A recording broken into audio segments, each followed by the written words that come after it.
Bonjour à vous tous. Que toute la paix de Jésus soit avec vous, puisqu'il m'a demandé de vous la donner.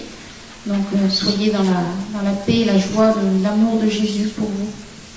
On va prier un tout petit peu les prières que Jésus m'a données pour cette réunion, pour appeler l'Esprit Saint sur nous, pour qu'il vienne auprès de chacun, nous inonder de sa lumière, de sa tendresse, de sa clarté, pour que l'on comprenne, comme Jésus le veut, son message. Esprit Saint, de clarté et de sagesse, toi qui enseignes à chaque âme de bonne volonté comment comprendre les voies divines, irrigue cette réunion afin que nous te glorifions. Viens au secours de notre cœur pour qu'il s'ouvre largement et que tu puisses t'y précipiter, nous invitant à une parfaite compréhension du message de Jésus-Christ. Donne-nous par ta bonté de voir avec tes yeux, afin que rien de ce que Jésus veut nous révéler ne demeure obscur pour nous. Permets-nous de te comprendre, vise en nous, nous t'en prions, afin que nous devenions lumière et que nous aidions nos frères. Pardonne-nous nos péchés et viens nous rendre vie, afin que nous t'adorions, Dieu 3 fois saint, pour l'éternité. Amen. Amen. Et puis on va prier Saint Michel Archange pour qu'il protège notre réunion, notre assemblée, et puis chacun d'entre nous, ici présent.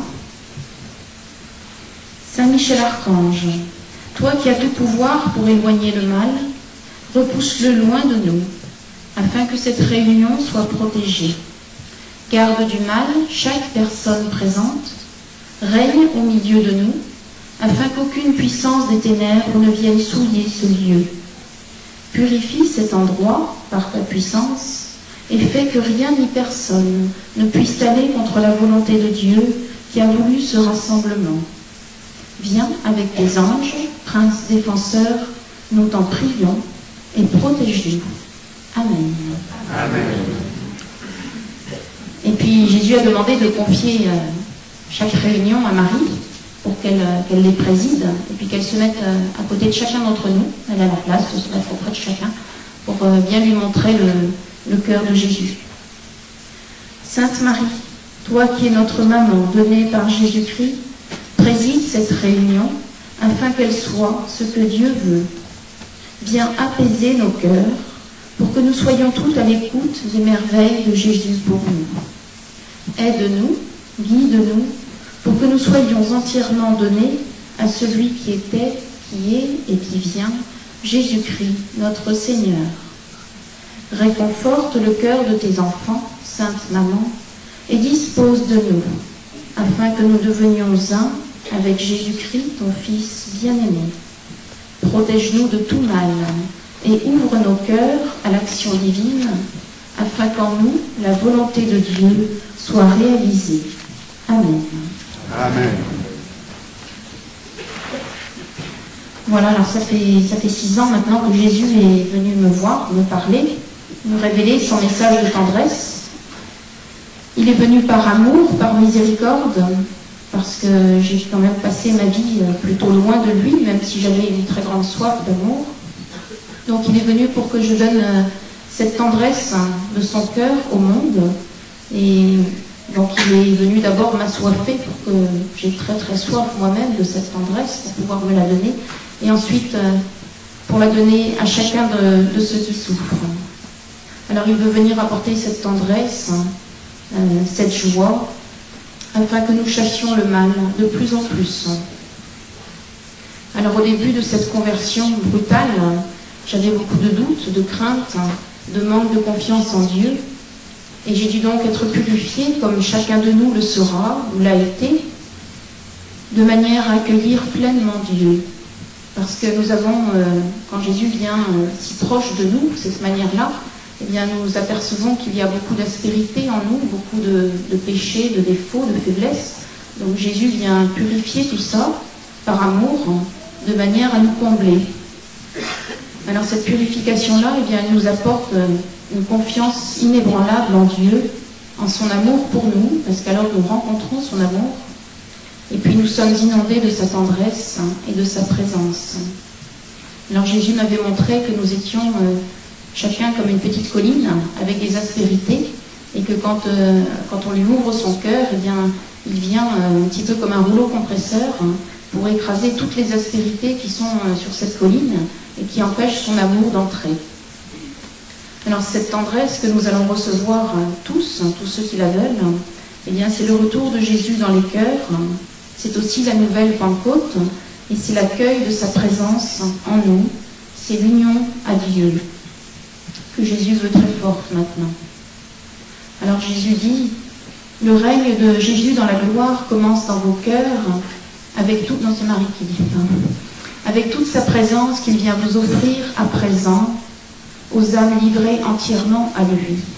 C'est aussi son règne eucharistique, car les âmes vont se nourrir du pain comme jamais auparavant. En descendant dans vos cœurs, Jésus vous donne ce besoin irrésistible de le recevoir dans la Sainte Communion, parce que, en accueillant sa tendresse, vous comprenez enfin que c'est lui, entièrement, dans la petite hostie. Et puis, son règne ici-bas est aussi commencement de l'ère de paix qui vient, car tout va être renouvelé. Annonce le règne de Jésus dans la gloire. À toi, il est demandé de l'annoncer par sa tendresse, sa présence sensible dans les cœurs.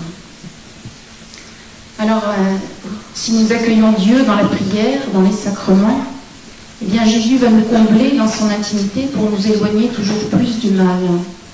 Et c'est quelque chose de nouveau, parce que Jésus dit qu'il a réservé les trésors de son cœur pour maintenant, pour notre temps où il y a tellement de ténèbres, de temps de mal, de temps de souffrance.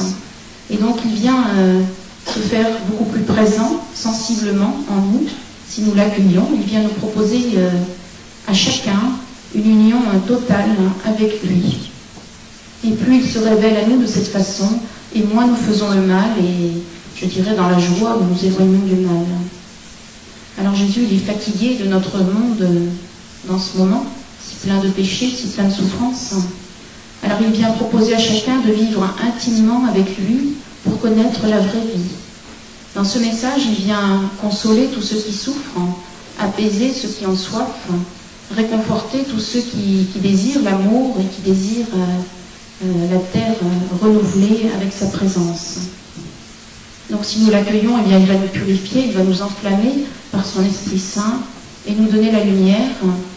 Et alors, il fait tellement les choses de façon merveilleuse que malgré les épreuves qui arrivent, parce que bon, ça fait partie de la vie, de notre liberté, tous ces péchés, toutes ces souffrances qui arrivent, eh bien malgré ces épreuves, Jésus est capable de nous donner une grande joie et un grand bonheur, même au sein des épreuves. Au début, on ne le croit pas, parce qu'on se dit, c'est pas possible, avec ce qui nous tombe dessus, comment peut-on être heureux? Et c'est tout à fait possible, parce que quand Jésus vient combler de sa présence un cœur qui est dans une grande souffrance, eh bien, la souffrance s'en va. Alors Jésus a toujours été plein de douceur avec moi, très patient, très miséricordieux, et toujours souriant. Il est venu me faire respirer, m'épanouir, et c'est ce qu'il propose à chacun d'entre vous. Alors quelquefois, à travers des messages, eh bien, il parle de façon un petit peu plus ferme, parce que chaque révélation est adaptée à un type de personne. Il y a des personnes qui ont besoin, même par amour, de paroles un petit peu plus fermes, et puis il y a des nourrissons qui n'ont besoin que de tendresse et d'amour, donc il parle différemment selon chacun.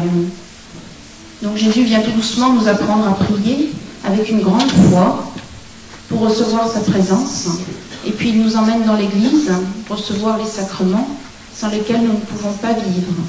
On ne peut pas prendre les messages de Jésus et ne pas entrer dans l'église, c'est pas possible. Et puis Jésus va aussi nous rapprocher de Marie, parce qu'elle est unie à lui et que c'est elle qui nous guide sans cesse vers son cœur. D'ailleurs, chaque fois que vous avez un petit souci, eh bien, il faut appeler au secours Marie, parce qu'elle est particulièrement là pour les soucis. Elle répond tout de suite, peut-être parfois plus vite que Jésus, parce que c'est son rôle de mère. Et puis enfin, quand Jésus nous aura comblés, chacun, quand il va nous sentir prêts, eh bien, il va nous envoyer témoigner, surtout en ce temps où il appelle tous les agneaux qui veulent le suivre, mais qui veulent le suivre entièrement, parce que c'est un petit peu une bataille entre entre les anges de lumière et puis les ténèbres. Et donc Jésus appelle tous ces agneaux à se décider entièrement pour lui, afin qu'il leur donne la vie et puis qu'il donne la vie à notre pauvre monde aussi.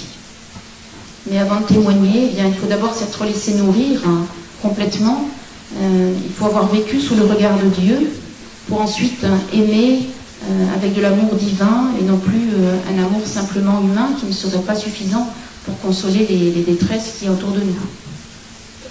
Alors Jésus dit qu'il faut s'approcher de lui comme une fleur doit s'approcher du soleil pour être belle. Et il dit si la fleur n'a pas de soleil, eh bien elle devient difforme et sans vie. Alors de la même manière, eh bien, chacun, nous devons nous approcher de lui et nous mettre sous son regard en permanence pour respirer et puis pour vivre. Et Jésus dit que par l'amour et par la prière, eh bien, nous allons hâter son règne. Alors Jésus vient d'abord proposer à chacun une grande soif, parce que c'est par la soif qu'il peut entrer dans nos cœurs. Il y a des gens qui n'ont pas soif d'amour, en fait. Pour eux, peut-être que tout va bien dans la vie telle qu'ils l'amènent maintenant. Ils ne désirent pas l'amour, ils n'ont pas cette soif-là. Alors Jésus vient leur proposer de se laisser envahir par l'Esprit Saint, qu'ils sachent qu'il y a quelque chose de bien plus beau, bien plus nourrissant que les joies de la terre et les plaisirs de la terre, qui sont vraiment tièdes. Quand on a rencontré la présence de Dieu, les choses de la terre sont vraiment très tièdes, des plaisirs mondains et tout ça. C'est très triste, je dirais, à côté de ce que Jésus peut nous donner dans notre cœur. Et puis nous sommes sur terre quand même pour préparer notre ciel. Et puis plus on vit en Jésus, et plus on s'aperçoit que la vie c'est fait pour servir Jésus, et puis pour vivre déjà le ciel sur la terre de cette manière-là. Alors si on accepte cette soif, si on demande cette soif à Jésus, eh bien il va entrer dans notre cœur, il va nous montrer nos péchés, de manière à nous en débarrasser, c'est par amour qui montre ça, et nous amener au repentir. Alors il y a des personnes qui disent moi je n'ai pas de péché, je vis bien. Et bon, c'est triste parce qu'on a tous nos péchés. Moi je me confesse toutes les semaines et à la limite je suis contente d'avoir plein de péchés parce que je rentre dans la miséricorde de Dieu qui veut tellement m'en débarrasser, qui veut tellement me nourrir, et c'est quelque chose d'extraordinaire. Alors Jésus vient vers les incapables, spécialement, à travers ce message, et c'est bon d'être incapable. Alors ici, nous sommes certainement 3 incapables, enfin moi j'en suis une, c'est certain, et c'est bon d'être incapable parce que Jésus est obligé de tout faire pour nous. Alors il y a des âmes qui sont très fortes et qui ont beaucoup de courage pour s'affermir dans les vertus, bon, et c'est bien, mais il y a aussi les tout petits nourrissons qui attendent tout de Jésus, et comme ils attendent tout avec foi, eh bien Jésus leur donne tout. Alors Jésus est obligé de tout faire dans les petits. Il m'a expliqué un jour qu'il y avait dans les âmes, il y avait des grandes âmes, des petites, et puis des tout petits nourrissons. Et alors il me dit, tu vois, les grands, ils mangent 3 fois par jour, et les petits, ils mangent un goûter en plus, donc ils mangent 4 fois. Et puis les nourrissons, eh bien, il faut leur donner 7 ou 8 biberons. Donc tu vois, si tu veux vraiment être abreuvé de mon amour, de ma présence, eh bien, sois toujours un nourrisson, et puis tu seras abreuvé constamment. Alors ça suppose, si on veut être un nourrisson qui reçoit tant de grâce de Jésus, ça suppose d'être tout petit, de désirer de tout notre cœur l'humilité, et l'humilité vraiment très forte, c'est-à-dire non pas se culpabiliser à outrance et se dire qu'on est bon à rien en se critiquant, mais savoir qu'on est des petites poussières, qu'on n'a pas beaucoup de force, qu'on a nos défauts, mais que Jésus vient nous donner tout. Alors la plus grande tristesse sur la terre, eh bien, c'est d'être tiède envers Dieu, parce qu'on se prive de merveilles. Alors Jésus dit, comme je t'ai ramené vers moi, je ramènerai une multitude, faisant comprendre aux âmes combien elles erraient. Je ne garderai pas mémoire de vos péchés, dans ma grande miséricorde j'oublierai tout, et je vous serrerai contre mon cœur. Alors vous m'aimerez en devenant pur, et je laisserai mon signe sur vous, comme ce temps est proche maintenant. Que votre espérance soit grande, car voici que je reviens. Alors la présence de Jésus ressentie, C'est quelque chose qui donne un immense bonheur à l'âme qui la reçoit. Cela suppose le silence et le bon détachement de toutes les choses et de tous les bruits qui nous environnent.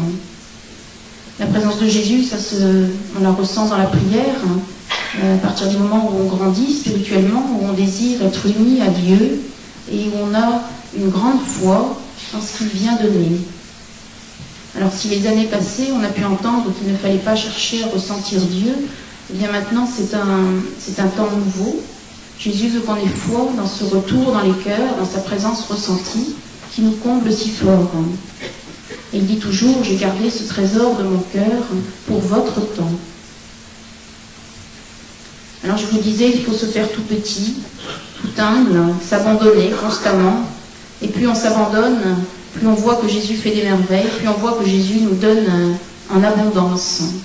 Alors pour certaines personnes, ça demande un petit peu de temps de s'abandonner, parce que au début, dès qu'il y a quelque chose qui va de travers, on se révolte, on n'est pas content, on est triste, on se met en colère. Et puis peu à peu, eh bien, Jésus nous fait grandir, et puis nous donne cet abandon, et on s'aperçoit que tout va toujours bien, malgré les épreuves, avec la grâce de Dieu. Et puis Jésus veut aussi, pour nous abreuver autant, eh bien, que l'on pardonne à tous ceux qui ont pu nous faire du mal, que l'on cesse de se diviser, même entre chrétiens, que l'on cesse de se méfier des autres, qu'on cesse de les juger, mais qu'on leur donne toujours le meilleur de nous-mêmes, notre amour, notre tendresse. Alors ça ne signifie pas accepter le péché des autres, mais ça signifie mettre tout son cœur en Dieu et le laisser à travers nous pardonner. Pardonner, arrêter de bavarder, de critiquer, parce que la parole fait beaucoup de mal, elle est souvent déformée, et c'est comme ça que vient la haine, et c'est comme ça que le démon œuvre dans notre monde pour mettre tant de guerre, tant de discorde un petit peu partout. Donc si vous restez beaucoup dans le silence, un petit peu sous le regard de Jésus, le contemplant et puis vous taisant, eh bien vous verrez que Jésus vous donne la grâce de ne plus bavarder ainsi, de ne plus juger les autres. Et même si on vous fait du mal, eh bien vous serez tellement abreuvé de la présence de Dieu, de son amour pour chacun d'entre vous, qui est différent pour chacun d'entre vous, puisqu'il a une préférence pour chacun. Eh bien, vous serez tellement heureux de vivre dans cette présence que vous pardonnerez, et puis la paix viendra dans le monde de cette manière-là. Parce que aimer les bons, c'est très facile. Aimer les moins bons, c'est plus difficile. Mais si vous allez vous faire nourrir par Jésus, ça deviendra très facile.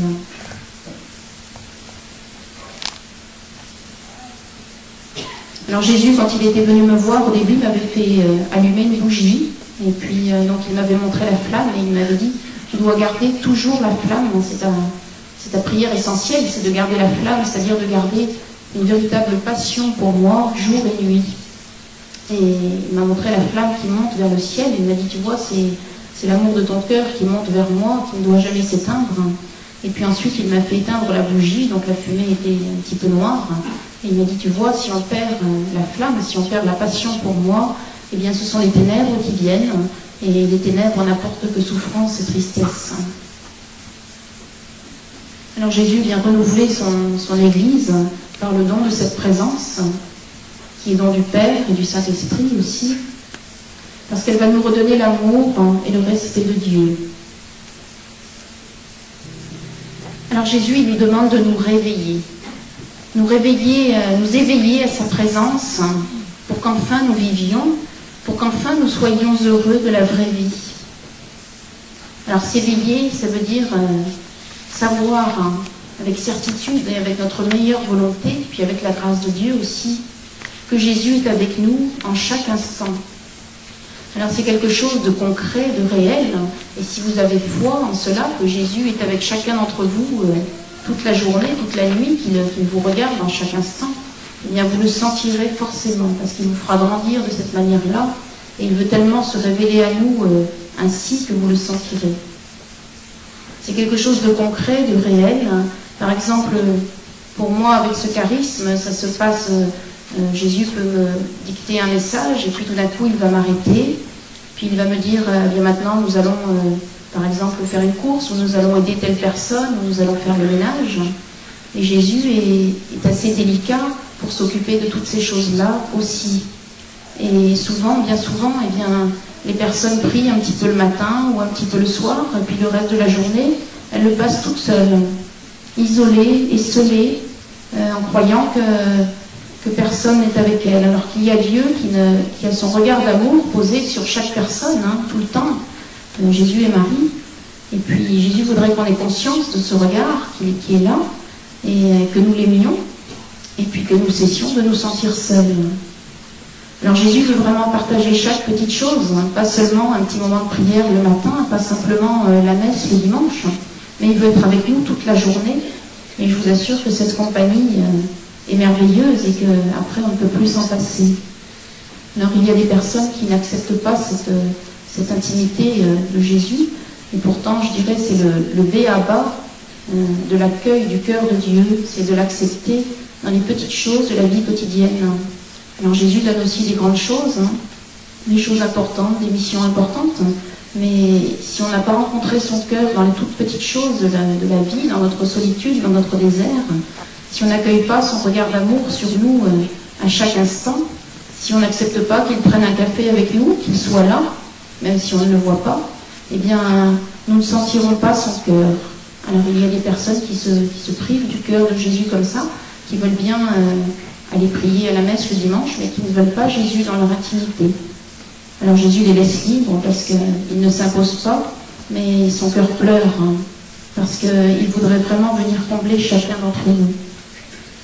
Alors Jésus vous parlera, moi il me parle en français, mais il vous parlera dans votre cœur, non pas en français, mais vous le comprendrez aussi bien, parce qu'il est très clair quand il veut se faire comprendre. Donc si vous croyez qu'il veut partager toutes les petites choses avec vous, eh bien je vous assure que ça vous donnera beaucoup de joie. Mais pour ça, il faut d'abord avoir été purifié de nos doutes, de nos manques de foi, de notre orgueil, puis de nos péchés. Alors quelquefois, notre orgueil, c'est de refuser que Dieu puisse nous aimer autant qu'il nous aime. Ça a été un petit peu mon péché, c'est le péché de beaucoup de personnes qui se culpabilisent. C'est refuser de croire que Dieu peut m'aimer aussi fort. Il peut avoir une préférence pour chacun d'entre nous, et cela le blesse très fort. Souvent, nous nous occupons de nos défauts, de nos faiblesses, et en fait, nous nous regardons nous-mêmes, alors que Jésus, il ne voit qu'une chose, c'est notre désir d'être avec lui, notre désir de progresser. C'est la seule chose qui lui importe. Nos faiblesses, à la limite, quand on le désire, quand on veut être au plus proche de lui, mais nos faiblesses, il les noie dans sa miséricorde.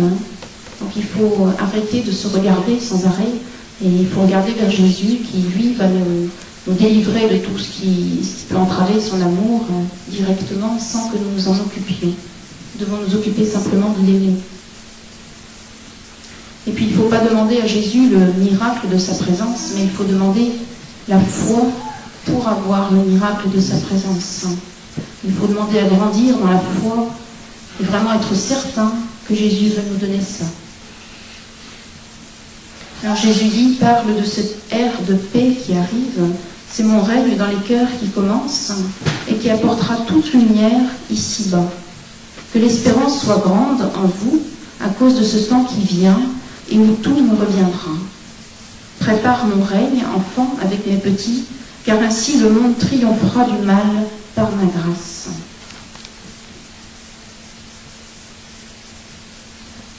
Alors dans la prière avec Jésus, eh bien, il ne faut pas se laisser dominer par notre raison humaine, mais il faut s'abandonner avec foi à la volonté de Dieu. On arrive à connaître Dieu par la prière, par les sacrements, parce qu'alors il se révèle à nous. Mais il faut faire très attention à ne pas raisonner, à employer beaucoup trop notre raison, et puis à juger les dons de Dieu, et à vouloir, à la limite, dicter sa conduite à Dieu. C'est pour ça que je vous disais qu'il faut se faire tout petit, il faut s'abandonner de plus en plus, et puis Dieu va nous donner son Esprit Saint, il va nous donner sa sagesse, sa lumière. Mais si nous prétendons être plus grands que Dieu et lui dire tu dois faire comme ça, tu ne dois pas faire comme ça, eh bien malheureusement nous sommes dans l'orgueil et nous n'allons pas trouver la joie de cette façon-là.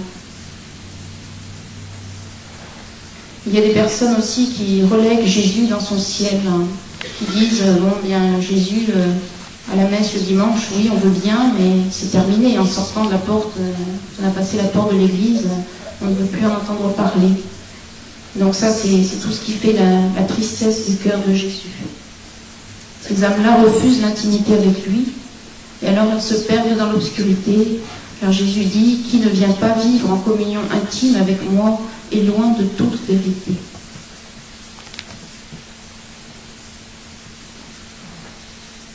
Alors il faut venir demander pardon à Jésus pour tous nos doutes.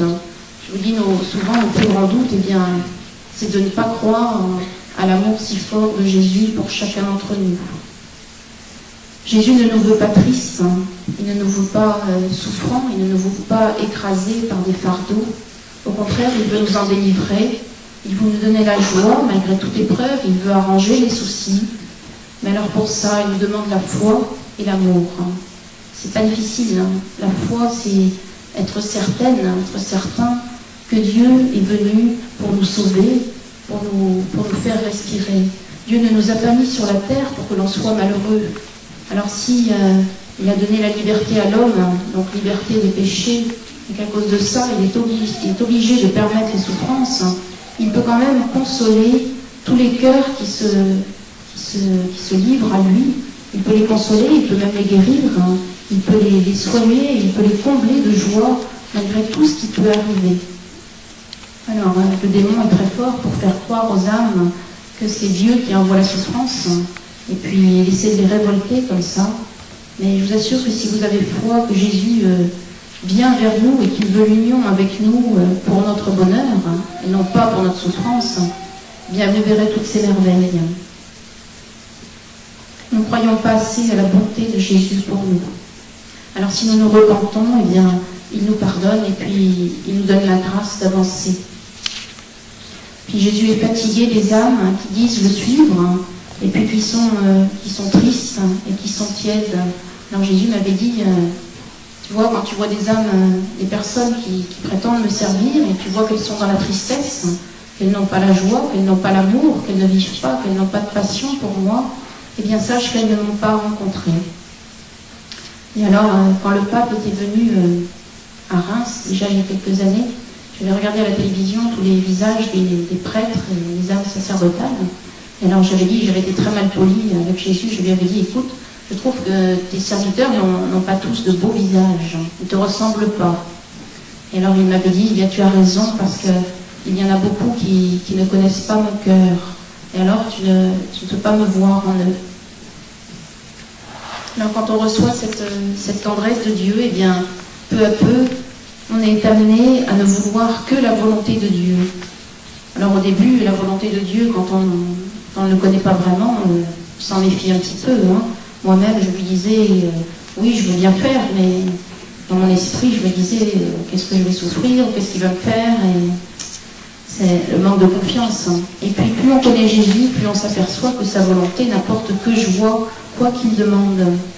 C'est-à-dire que si nous perdons la volonté de faire des choix dans notre vie, par exemple, je ne sais pas, un truc bête, d'acheter une maison, par exemple, on a le désir d'acheter une maison.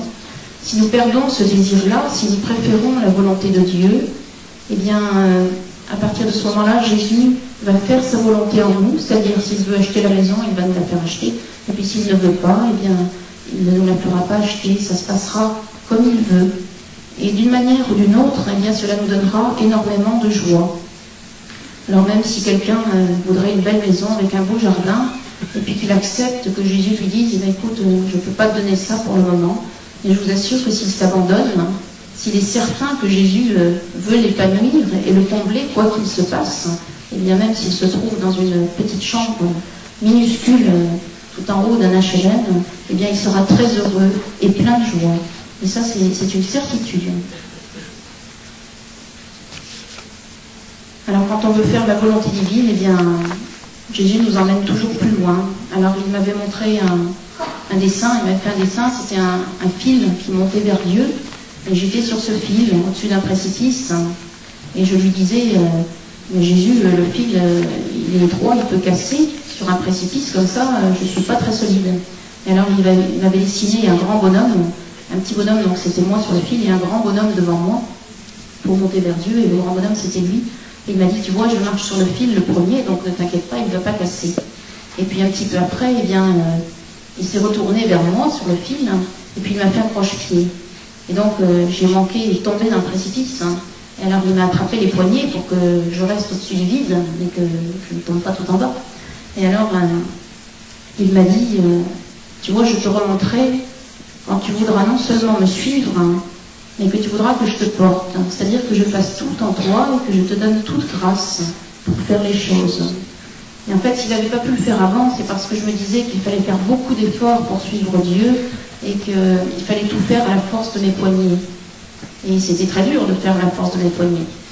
Et je ne croyais pas qu'il pouvait être assez bon pour donner plus. Et donc il m'a dit, je vais te remonter du fil quand tu me diras oui. Alors comme c'était une position assez inconfortable, je lui ai dit oui. Et alors il m'a remonté, et cette fois il ne m'a pas placé sur le fil, il n'a pas fait le petit bonhomme et le grand bonhomme, il m'a dessiné un grand bonhomme, donc c'était lui, et il m'a mis dans ses bras. Et il m'a dit, bien maintenant nous avancerons avec ma grâce, et c'est moi qui te porterai, et depuis c'est beaucoup plus facile. Donc on n'est bien que dans la volonté de Dieu, je vous assure, et même s'il permet des choses qui peuvent être pénibles au sens humain dans la vie, mais si vraiment vous avez foi que Dieu vient donner la vie et non pas la tristesse, eh bien vous serez consolés au-delà de votre espérance. Et puis pour certaines âmes qui se culpabilisent, eh bien il ne faut plus vous regarder avec un œil mauvais, parce que je dirais à la limite c'est encore un petit peu de l'orgueil de se regarder vers soi. Il faut arrêter de se culpabiliser à outrance. C'est Satan qui fait ça, qui nous pousse à nous culpabiliser à outrance. C'est plus facile pour moi de toucher le cœur du plus grand pécheur qui a fait toutes les pires choses dans la vie, parce qu'au moins lui, il sait très bien qu'il n'a pas fait le bien. Alors qu'il y a des âmes qui prétendent suivre Jésus et puis qui ont tellement d'orgueil en elles, eh bien que celles-là, Jésus ne peut pas les toucher. Donc ce ne sont pas les péchés en soi qui éloignent Dieu, c'est l'orgueil de croire être dans la vérité. Alors si vous êtes ignorés, repoussés, réjouissez-vous, parce que Dieu vous préfère. Et ça, c'est pas une parole en l'air, je l'ai expérimenté, c'est-à-dire que de temps en temps, quand il y a des personnes qui se plaignent, par exemple, il y a des personnes qui se plaignent que Jésus prenne un café avec moi. C'est quand même, c'est l'intimité de Dieu, c'est le béaba, je dirais. Jésus sur la terre venait manger du poisson avec ses disciples, il fait la même chose avec nous. Et des choses comme ça, humainement, on peut en souffrir si on ne vit pas en Dieu, mais quand on reçoit la présence de Dieu si fort, eh bien, quand une épreuve arrive comme ça, il nous envahit de joie et nous donne un amour et un pardon pour l'âme qui persécute extraordinaire, ce qui fait qu'au lieu de vouloir mépriser la personne qui nous a fait du mal, eh bien, on a envie de la serrer dans la porte de son cœur. Ça, c'est la grâce de Dieu. Je vais vous parler un petit peu de la prière. Alors la prière, c'est mettre Jésus en premier. Jésus dit, quand honorez-vous mon nom? Quand vous me mettez en premier dans vos vies, avant tout et chacun. Alors vous me connaissez, devenez intime avec moi et ne péchez plus gravement. Alors vous commencez à vivre saintement. Pour que vous puissiez me mettre en premier, il faut que vous veniez me rencontrer, afin que je me révèle à vous. Si vous ne venez pas à moi en désirant l'amour, je ne peux forcer votre porte. Je vous laisse libre. Apprenez à désirer l'amour, car sans moi, vous ne pouvez rien. Je vous ai tracé une voie, celle du bonheur éternel. Ne mettez pas de rivaux, des idoles avant moi. Alors mettre Jésus en premier, eh c'est lui demander cette soif constante de lui, jour et nuit. Et c'est-à-dire demander la flamme. C'est la première prière, c'est une prière toute simple. Demander la flamme. Et quand Jésus nous donne cette passion pour lui, jour et nuit, c'est quelque chose qui consume, qui peut même parfois fatiguer physiquement, tellement c'est fort. Mais l'union à Dieu est si profonde, si source de grâce pour nous, pour notre famille, pour nos proches, pour toutes les personnes que l'on rencontre, que je vous assure qu'il vaut mieux se priver de tout sur la terre, sauf de ça. Alors je vais vous parler un tout petit peu des familles. Jésus m'a demandé d'en parler. Jésus voudrait l'union dans les familles. Alors vous allez me dire, quelquefois, il y a un conjoint qui se convertit complètement et puis l'autre non. Et il faut savoir que le conjoint qui se convertit doit continuer sa conversion profonde vers Dieu, ne jamais s'en laisser détourner, et que de cette manière-là, il sanctifie l'autre.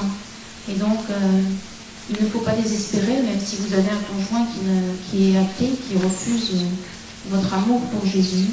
Il faut essayer d'être très patient avec lui, de l'aimer avec toute votre tendresse. Et ça, vous arriverez à le faire en recevant la tendresse de Dieu, parce que sinon, on n'y arrive pas. Mais c'est tout à fait possible. Et puis, il faut laisser à Dieu le temps de faire son chemin dans une âme, parce que je vous dis, Jésus ne force pas, Jésus ne s'impose pas.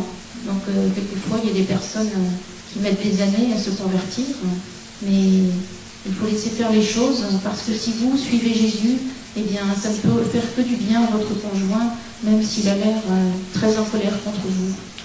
Donc, suivez Jésus complètement là où il vous accueille, et puis vous verrez que peu à peu les choses changeront, quelquefois tard et quelquefois très très vite.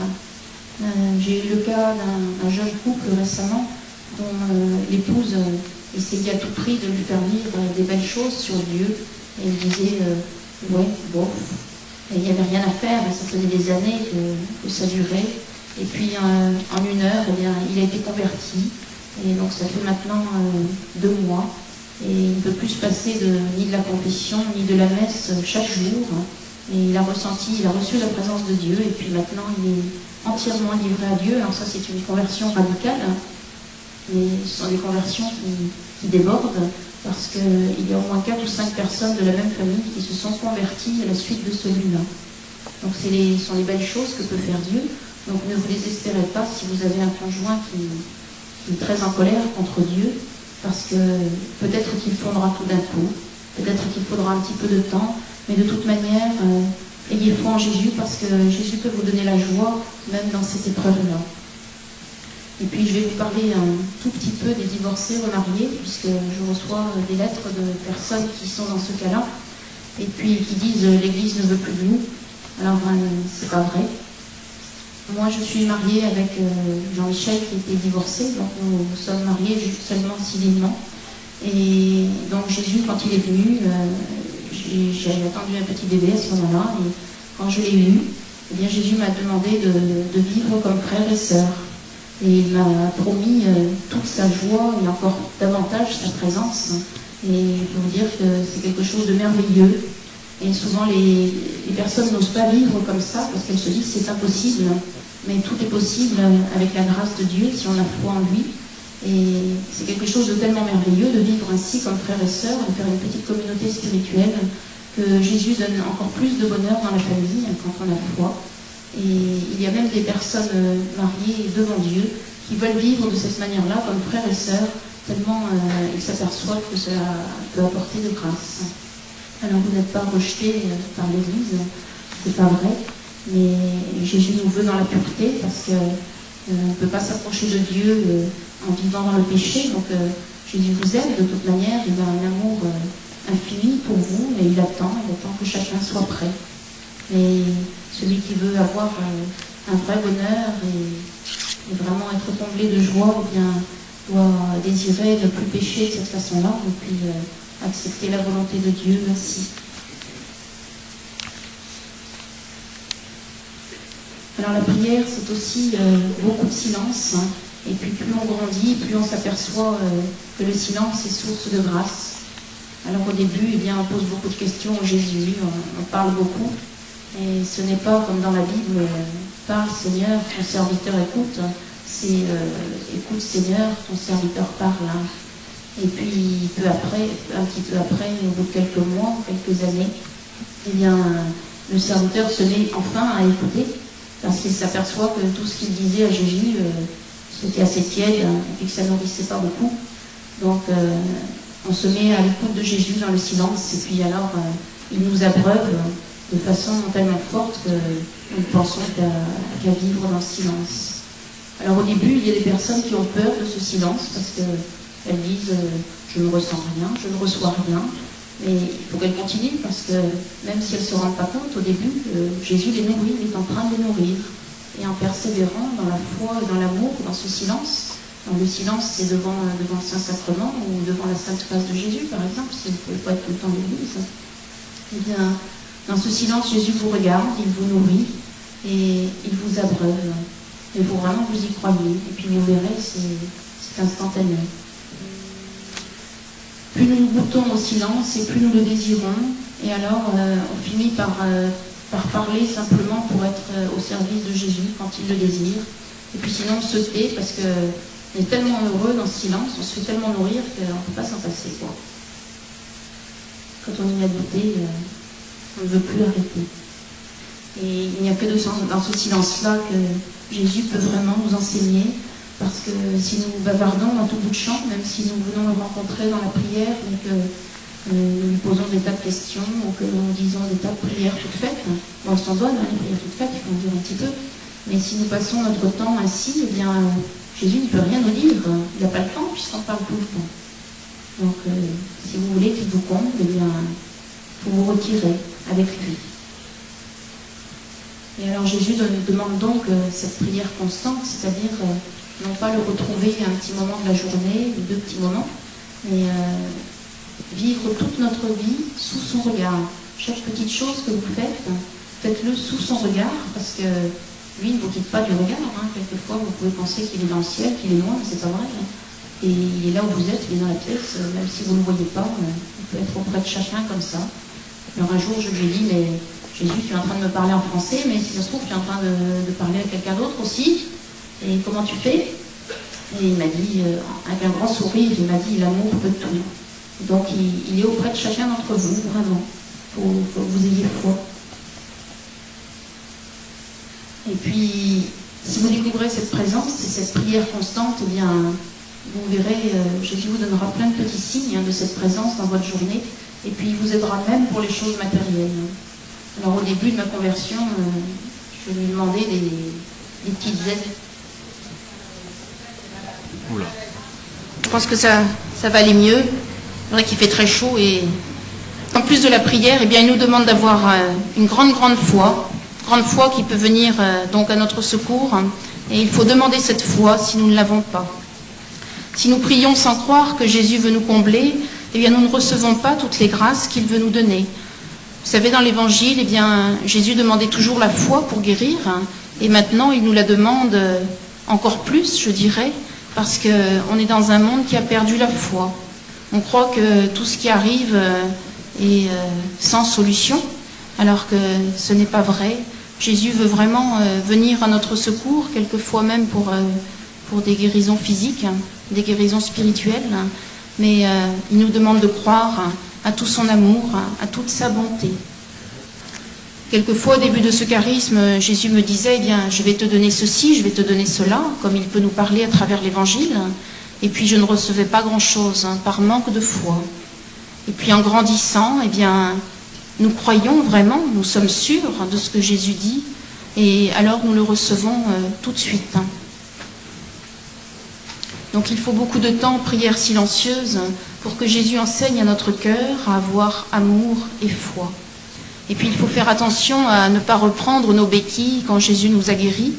Quelqu'un m'a raconté une fois qu'il avait été guéri lors d'un ministère de guérison par un prêtre, et quelqu'un qui boitait, et il était sorti de l'église sans ses béquilles. Et puis une fois sorti, il s'est dit, mais on ne sait jamais, je pourrais retomber malade, et il est retourné chercher ses béquilles, et sa maladie est revenue. Donc il ne faut pas reprendre nos béquilles, il faut avoir foi jusqu'au bout, que Jésus est vraiment là pour nous sauver, et non pas pour nous faire souffrir. Alors la foi, eh bien, c'est un don de Dieu, mais c'est aussi toute notre bonne volonté, parce qu'on ne peut pas dire qu'on aime Jésus si on ne croit pas en son amour, à sa bonté. Tout ce que Jésus a fait dans l'Évangile, toutes ces guérisons qu'il a données, qu'elles soient spirituelles ou physiques, eh bien, il est toujours prêt à nous les donner. Ça n'a pas été que pour ce temps-là, c'est pour tout le temps. Mais il faut que nous soyons ouverts à son cœur, ouverts à son amour, comme ça. Et puis, une fois que nous avons l'amour, la prière, la foi, eh bien nous obtenons l'espérance. Et alors l'espérance, c'est un vrai don de l'Esprit Saint et puis de Dieu, quoi. Parce que nous nous apercevons que même dans ce monde où il y a tant de souffrances, eh bien Jésus vient nous faire espérer. Alors il vient nous faire espérer en son retour, proche, c'est certain, mais il nous fait espérer dans le ciel que l'on peut déjà vivre ici-bas si nous acceptons d'être unis totalement à lui. Et alors, je vous disais, eh bien, malgré tout souci, malgré toute épreuve, eh bien, l'espérance reste là. Alors, quand on ne l'a pas connue, on se dit, mais c'est pas possible, et je vous assure que c'est possible, quoi qu'il arrive.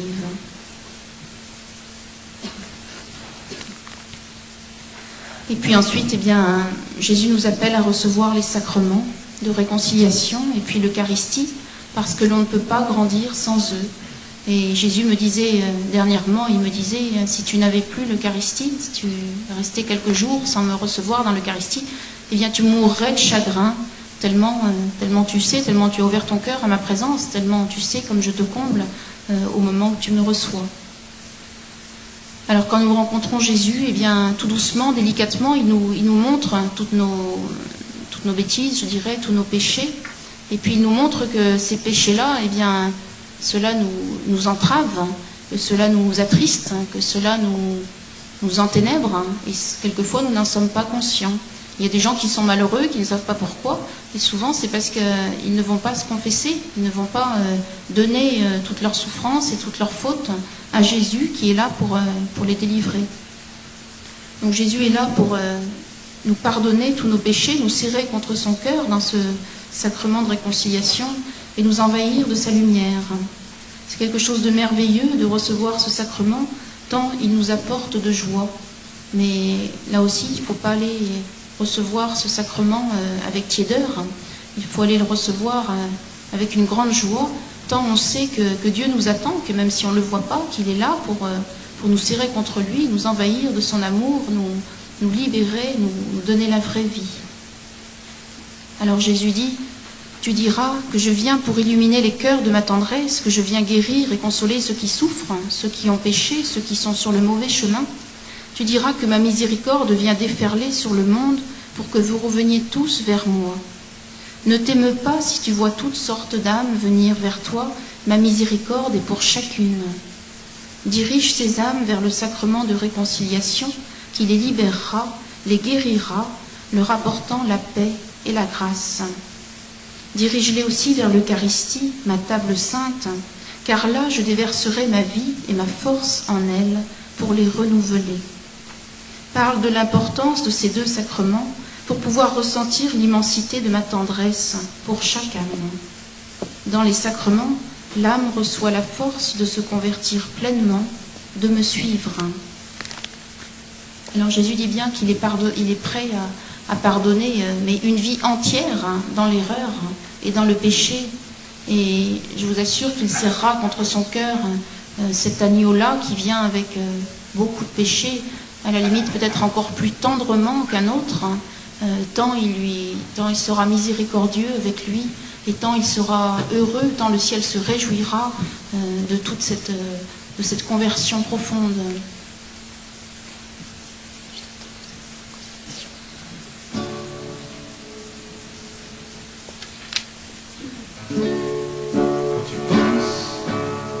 Tu viens à t'égarer, tu commets un péché, je suis prêt à pardonner, il suffit de regretter d'avoir offensé tout l'amour du Dieu de l'univers. Regretter d'avoir offensé.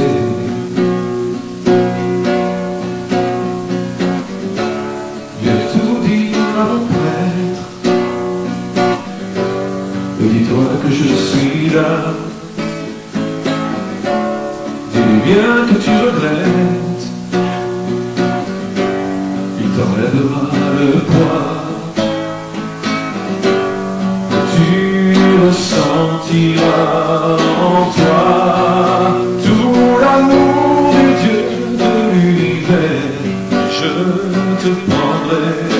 dans mes bras. Si vous saviez tout l'amour que j'ai mis dans la solution, on viendrait chaque jour au sacrement de réconciliation. Je vous donnerai l'amour, tout l'amour du Dieu de l'univers. Je vous donnerai l'amour.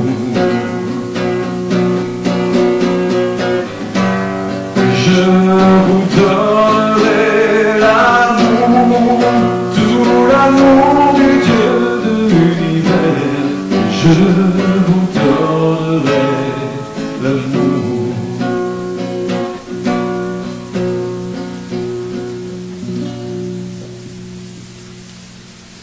Voilà, donc Jésus nous demande, pour ceux qui veulent être très proches de lui, de venir au moins une fois par mois, lui donner toutes nos faiblesses, tous nos péchés, tous nos petits défauts, toutes nos petites aspérités, et cela pour qu'il nous donne la grâce d'avancer et d'être dans la joie.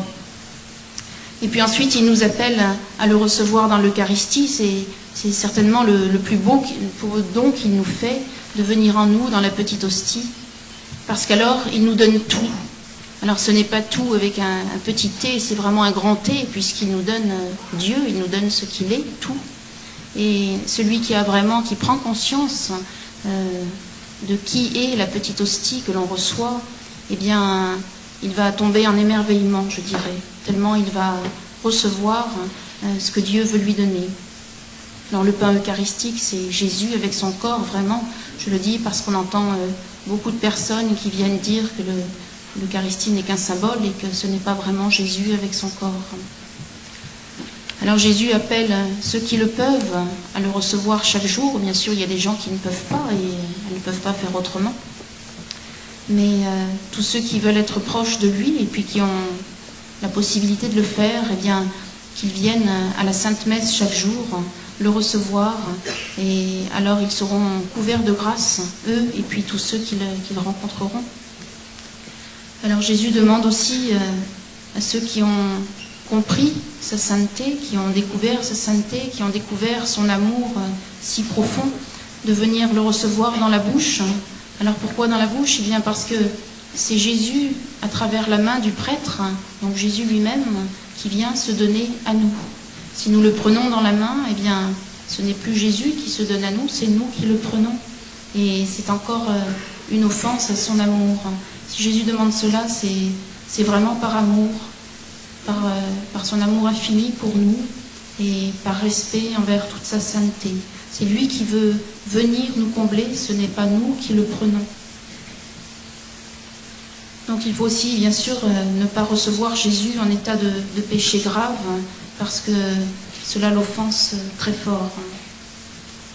Et puis, une fois que vous avez reçu Jésus, eh bien, si vous lui remettez tout votre cœur, si vous lui remettez tout ce que vous êtes avec vos soucis, vos joies, votre moi entier, eh bien, je vous assure que de plus en plus, vous ressentirez la présence de Dieu, puisqu'il vient aussi par son règne eucharistique. Je vais vous parler un tout petit peu de la souffrance. Jésus m'en a beaucoup parlé parce que je la craignais, parce que je ne supportais pas de voir des personnes souffrir. Et son message de tendresse est très fort pour toutes les personnes qui souffrent, que ce soit spirituellement, psychologiquement, physiquement. Jésus n'aime pas la souffrance, elle ne vient pas de lui. Elle vient du démon qui a pouvoir sur nous à cause de nos péchés. Et comme nous sommes frères tous, eh bien, le péché des uns retombe aussi sur nous, le péché des autres retombe aussi sur nous. Mais Jésus a pouvoir de nous combler, de nous consoler, de guérir. Alors souvent Satan nous révolte en nous disant bah, tu vois, tu es mes dieux et puis tu vois ce qu'il te fait. Mais c'est pas vrai, c'est pas Dieu qui nous fait ça. Et si nous nous abandonnons, si nous avons confiance en Dieu, en lui disant eh bien je n'ai pas pu faire autrement que de laisser tomber sur moi cette maladie ou cette souffrance, mais je sais que tu vas me donner bien plus, que tu vas me combler, et bien alors Jésus se précipite à notre secours et je vous assure que vous n'aurez plus de fardeau à porter. Et puis dans le cas de la souffrance, eh bien, il faut appeler Marie très fort, parce qu'elle vient tout arranger vraiment pour celui qui a confiance en elle. Bon, il fait toujours très chaud. Si jamais il y en a qui ont vraiment très chaud, sortez de manière à ce que tout le monde ne tombe pas dans les pommes. Et puis Jésus demande de rencontrer Marie aussi, parce que celui qui passe par Marie va aller très vite au cœur de Jésus. On n'accueille pas Jésus sans accueillir Marie. Ce sont Jésus et Marie qui viennent dans notre cœur. Ils sont unis et on ne peut pas les séparer. Alors Marie, c'est le canal pour rejoindre son Fils. Chaque jour, elle nous guide vers lui. Elle ne vient pas nous demander un amour exclusif et tout tourner vers elle. Elle vient nous proposer son amour pour nous donner Jésus. Alors certains ont chassé Marie, et il y a même des âmes sacerdotales qui chassent Marie, qui refusent d'aimer Marie, alors que pour parvenir au cœur de Jésus, eh bien, passer par le cœur de sa mère. Alors celui qui prétend être enfant de Dieu sans faire une large place à Marie, eh bien souvent il y a des grosses erreurs dans sa vie et puis il ne s'en aperçoit pas. Et donc Jésus ne s'impose pas, il n'impose pas non plus sa mère, mais sachez que si vous voulez être préservé de l'erreur et des mauvaises choses, eh bien mettez-vous sous le manteau de Marie. Et puis quand vous aurez découvert cet amour que Jésus vous porte à chacun d'entre vous, qui est bien plus fort que tout ce que vous espérez. Souvent Jésus me dit, si tu voyais mon amour pour toi, tu fondrais. Et pourtant je le vois très fort, son amour, je le ressens de plus en plus fort. Et je me dis, qu'est-ce que ça doit être? Alors je lui dis, je veux bien fondre. Il m'a dit, tu fondras, mais progressivement, parce que sinon ta chair ne tiendrait plus debout. Et donc cet amour que Jésus me porte, il a un amour aussi fort pour chacun d'entre vous. Et dès que vous lui donnez, que vous lui offrez tout de votre vie, eh bien, il a sa préférence pour vous aussi.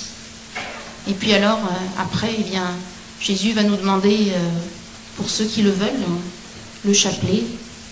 Alors au début, quand il est venu, je me suis dit, il va me demander le chapelet, le jeûne, les prières toutes faites, il va me mettre dans un carcan. Et moi, je ne veux pas tout ça, je veux simplement l'amour. Et Jésus ne m'a pas parlé comme ça au début, il ne m'a pas dit, je veux que tu me dises le chapelet, que tu jeûnes et tout ça. Il savait très bien que je n'étais pas prête. Et puis, au bout d'un petit moment, il m'a demandé, et j'ai essayé, avec la force des poignets, de jeûner un petit peu, de prier le chapelet, mais je n'avais pas du tout foi en ce que je faisais, et je commençais mon chapelet en étant sûre qu'à la fin du chapelet, tout serait pareil qu'avant.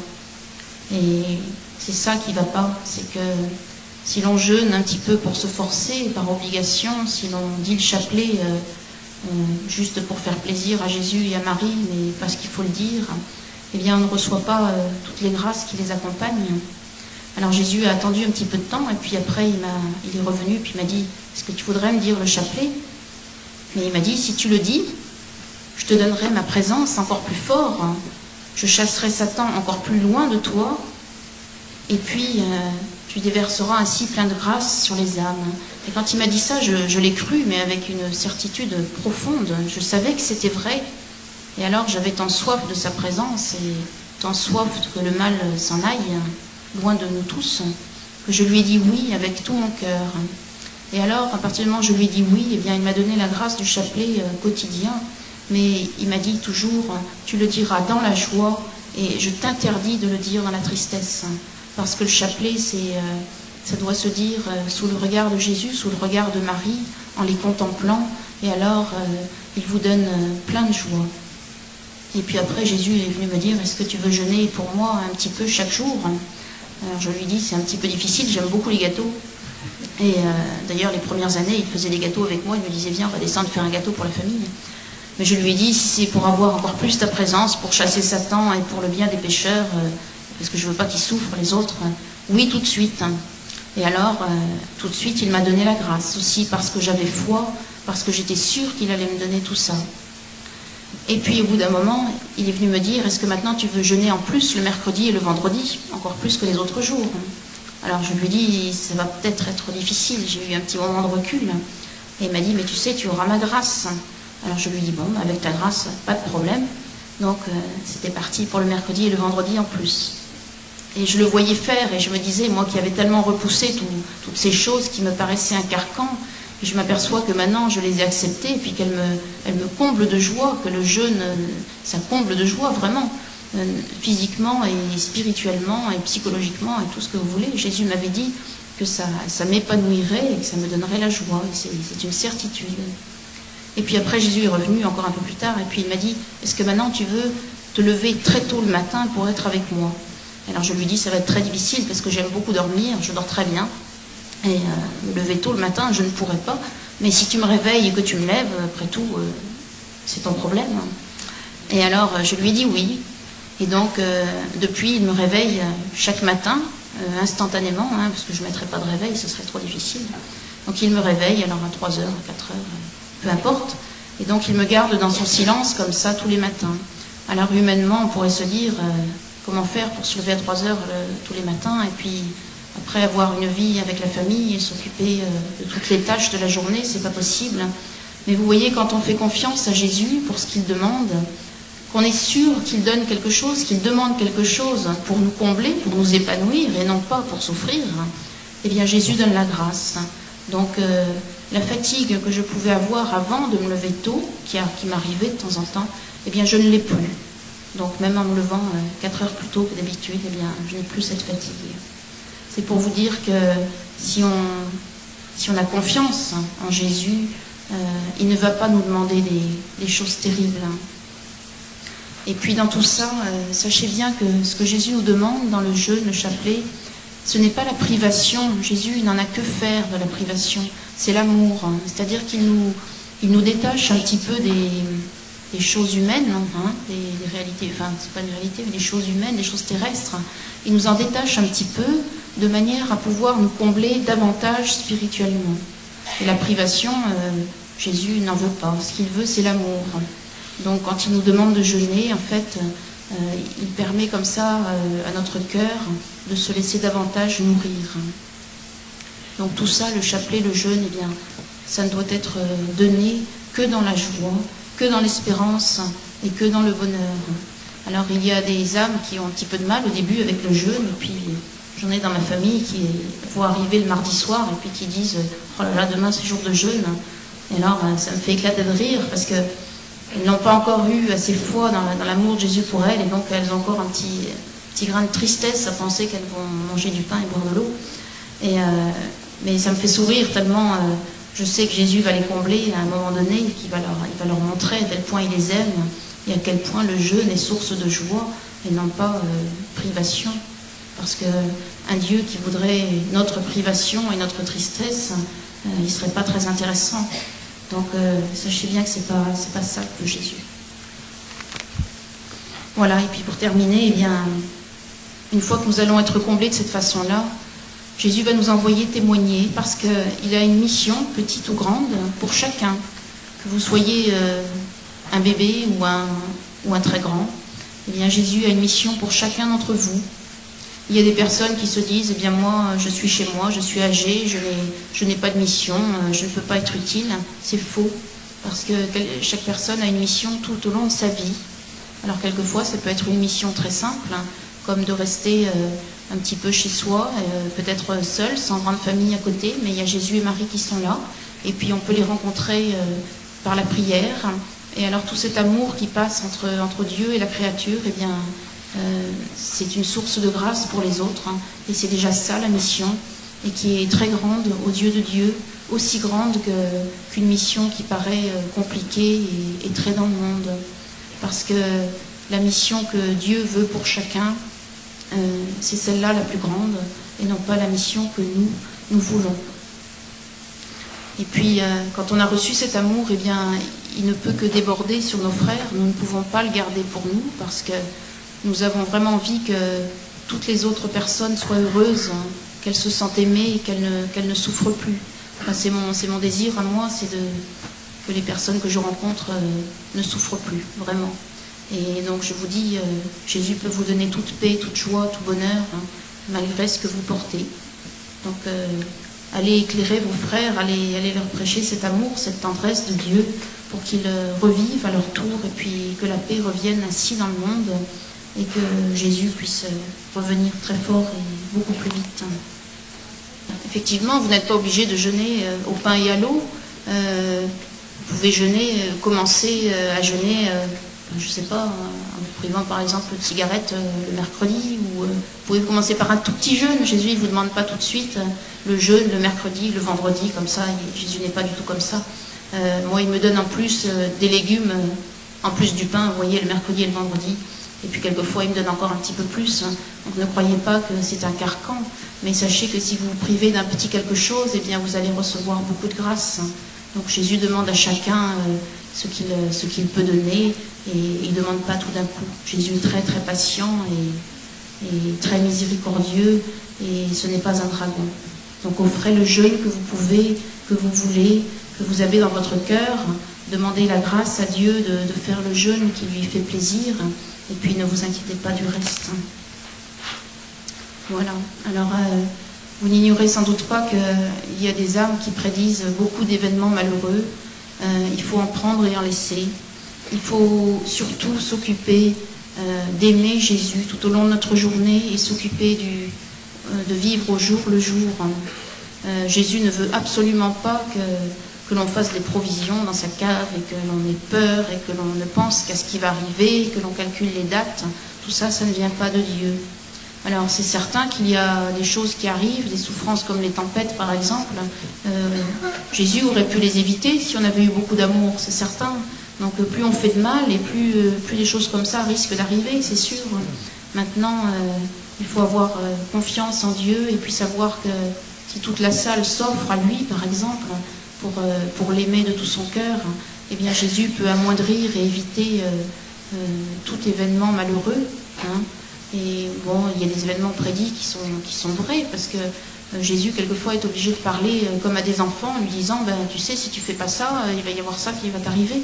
Mais c'est toujours soumis à la conversion, c'est-à-dire que si nous changeons, si nous devenons de plus en plus nombreux à l'aimer, eh bien, ces mauvaises choses sont amoindries et même évitées. Par contre, la purification des âmes, elle arrivera de plus en plus. Et c'est une vraie grâce parce que ça va nous permettre enfin de connaître Jésus intimement. Donc ça peut être une purification et douloureuse, moi j'en ai souffert, mais sachez que c'est vraiment pour être comblé et que pour notre monde vive dans la paix. Voilà, alors vous savez, Jésus m'a demandé de prier sur les malades, donc je ne sais pas comment on va faire parce qu'il fait très chaud. Alors Jésus a demandé de prier le chapelet à Marie pendant ce temps, à ses intentions pour chaque personne présente ici, pour tout ce dont elle souffre, que ce soit des souffrances intérieures ou extérieures. Donc on va dire d'abord 3 prières, et puis après je vais dire le chapelet. Alors peut-être que les gens qui ont trop chaud peuvent aller dehors en attendant, parce que il va falloir un petit peu de temps pour imposer les mains à tous ceux qui souffrent. Donc peut-être qu'ils peuvent aller dehors, prendre l'air, et puis revenir doucement, peu à peu. Et par contre, il faudrait quand même qu'il y en ait qui restent pour dire le chapelet aux intentions de Marie, même si ceux qui ont chaud peuvent sortir.